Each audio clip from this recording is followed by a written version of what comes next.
Hello everyone. पिछली video में हमने देखा था हेमाटोलॉजी का इंट्रोडक्शन और बोन मैरो। ठीक है, बोन मैरो के टाइप्स देखे थे, बोन मैरो के फंक्शंस देखे थे। और आज हम हेमाटोलॉजी का और एक टॉपिक पढ़ेंगे जिसे हम कहते हैं हेमाटोपोइसिस। तो शुरू करते हैं हेमाटोपोइसिस। ठीक है, हेमाटोपोइसिस हमारी बॉडी में जो ब्लड सेल्स बनते हैं, जैसे RBC red blood cells, WBC white blood cells, platelets, जो ये ब्लड सेल्स बनाने का प्रोसेस होता है, इसी को हम कहते हैं क्या, हेमाटोपोइसिस। ठीक। In early weeks of embryonic life, यानी कि जो हमारी एम्ब्रियोनिक लाइफ है, शुरू के कुछ हफ्तों में क्या होता है, जो हेमाटोपोइसिस है यानी कि जो हमारे ब्लड सेल्स बनते हैं, वो एक तो हमारा यॉर्क सैक में बनता है और दूसरा एजियम रीजन यानी कि ओटा, गोनेड्स एंड मीसोनेफ्रॉस रीजन, ठीक है, इनमें बनता है। और इस स्टेज को हम क्या नाम देते हैं, हम इसे बोलते हैं मीसोब्लास्टिक स्टेज। क्या कहते हैं, मीसोब्लास्टिक स्टेज। उसके बाद जब मिडल ट्रिमेस्टर ऑफ जेस्टेशन आता है, क्या आता है, मिडल ट्रिमेस्टर ऑफ जेस्टेशन, या हम इसे कहते हैं सेकंड ट्रिमेस्टर ऑफ जेस्टेशन।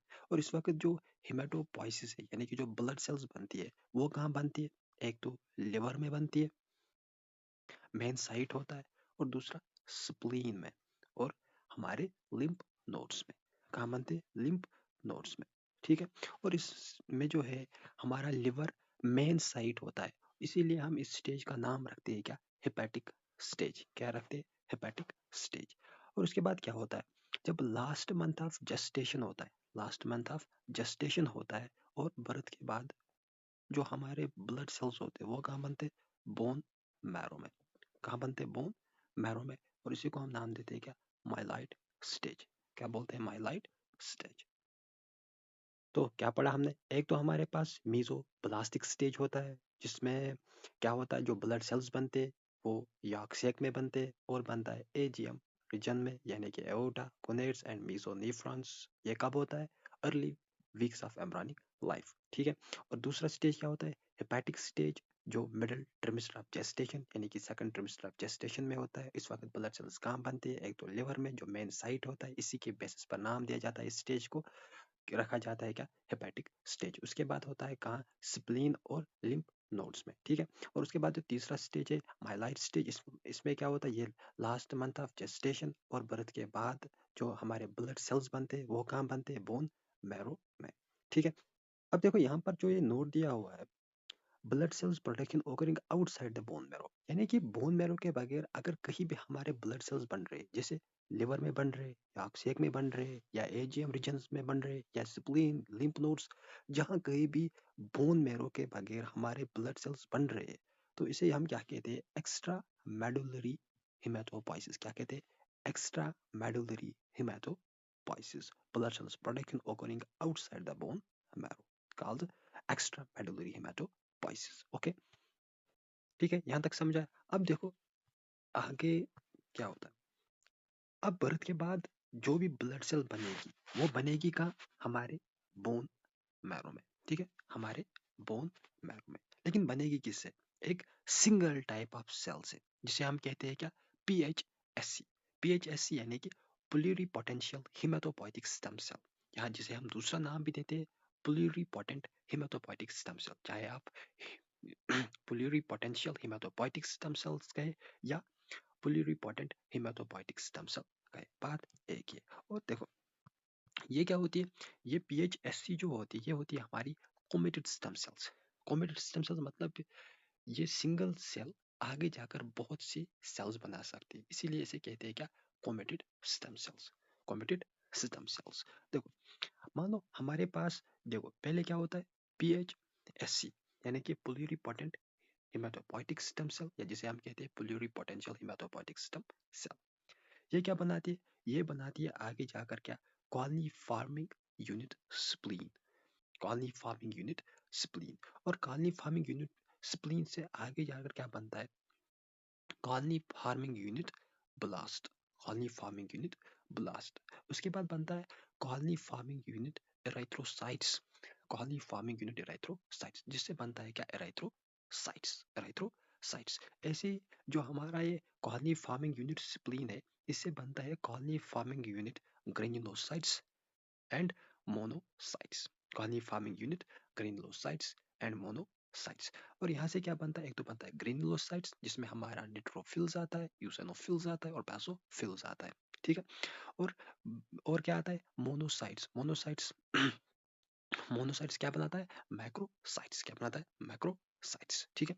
अब आगे देखो, जो हमारा ये कॉलोनी फार्म यूनिट स्प्लीन है, यही बनाता है हमारा क्या, कॉलोनी फार्म यूनिट मेगाकेरोसाइट्स, जो बनाता है आगे जाकर मेगाकेरोसाइट्स। और फिर क्या बनाता है, प्लेटलेट्स। क्या बनाता है, प्लेटलेट्स, ठीक है।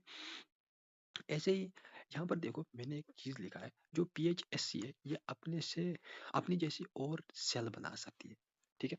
एक तो आगे जाकर डिफरेंट टाइप्स ऑफ सेल्स बनाएगी, लेकिन इससे अलावा जो है ये अपनी जैसी और सेल्स बनाएगी, जिसे इसलिए हम इसे क्या कहते हैं, जो पीएचएससी होती है, ये होती है सेल्फ रिन्यूअल सेल्स। क्या होते हैं, सेल्फ रिन्यूअल सेल्स, यानी कि जो अपनी जैसी ही सेल बना सके, ठीक है।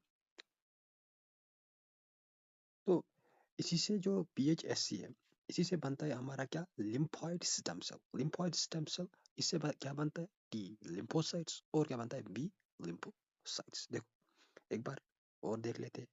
पहला क्या होता है, हमारा हमारा होता है क्या, पीएचएससी, यानी कि प्लूरी पोटेंट हेमाटोपोइटिक स्टेम सेल। इससे क्या बनता है, कॉलोनी फार्मिंग यूनिट स्प्लीन, जो आगे बनाकर आगे क्या बनाता है, colony forming unit blast, colony forming unit erythrocytes, जिससे हमारा एराइथ्रोसाइट्स बनता है, ठीक है। और ऐसे ही जो कॉलोनी फार्मिंग यूनिट स्प्लीन, ये क्या बनाएगा, colony forming unit granulocytes, monocytes, ठीक है। और जो हमारा कॉलोनी फार्मिंग यूनिट ग्रेनुलोसाइट्स, ये क्या बनाएगा, ग्रेनुलोसाइट्स, जैसे यूसेनोफिल्स, बेसोफिल्स, न्यूट्रोफिल्स, ठीक है। और ऐसे जो कॉलोनी फार्मिंग यूनिट मोनोसाइट्स, ये क्या बनाएगा, मोनोसाइट्स। मोनोसाइट्स से क्या बनेगा, मैक्रोसाइट्स, ठीक है। और ऐसे ही जो हमारा कॉलोनी फार्मिंग यूनिट स्प्लीन है, ये क्या बनाएगा, एक तो बनाएगा क्या, कॉलोनी फार्मिंग यूनिट मेगाकेरोसाइट्स, जिससे मेगाकेरोसाइट्स बनेंगे, और क्या बनेगा फिर, प्लेटलेट्स, ठीक है।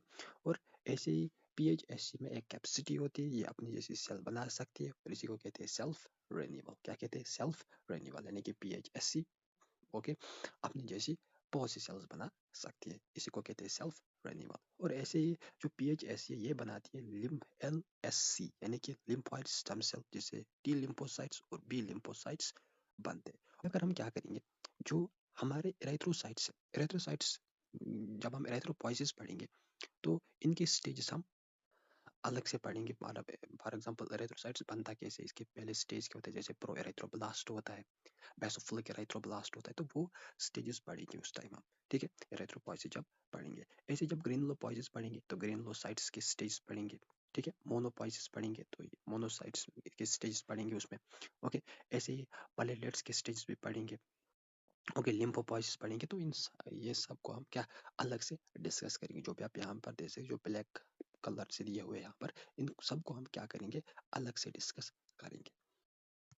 अब आगे देखो, जो ग्रोथ एंड रिप्रोडक्शन होता है, जो ग्रोथ एंड रिप्रोडक्शन होता है स्टेम सेल्स का, वो कौन कंट्रोल करता है, मल्टीपल प्रोटीन, जिसे हम कहते हैं क्या, ग्रोथ इंड्यूसर्स। क्या कहते हैं, ग्रोथ इंड्यूसर्स। फॉर एग्जांपल हमारे पास जैसे होता है इंटरल्यूकिन 3। क्या होता है, इंटरल्यूकिन 3, ठीक है। ऐसे जो डिफरेंशिएशन ऑफ सेल्स, यानी कि स्टेम सेल से फिर जो नए सेल्स बनते हैं, ठीक है, ओके। वो फंक्शन कौन कंट्रोल करता है, वो भी हमारा कंट्रोल करता है क्या, सेट ऑफ प्रोटीन, जिसे हम कहते हैं क्या, डिफरेंशिएशन इंड्यूसर्स। क्या कहते हैं, डिफरेंशिएशन इंड्यूसर्स, ठीक है। सो आज के लिए इतना ही, थैंक यू। नए वीडियो में हम एरेथ्रोपोइसिस पढ़ेंगे। अल्लाह हाफ़िज़।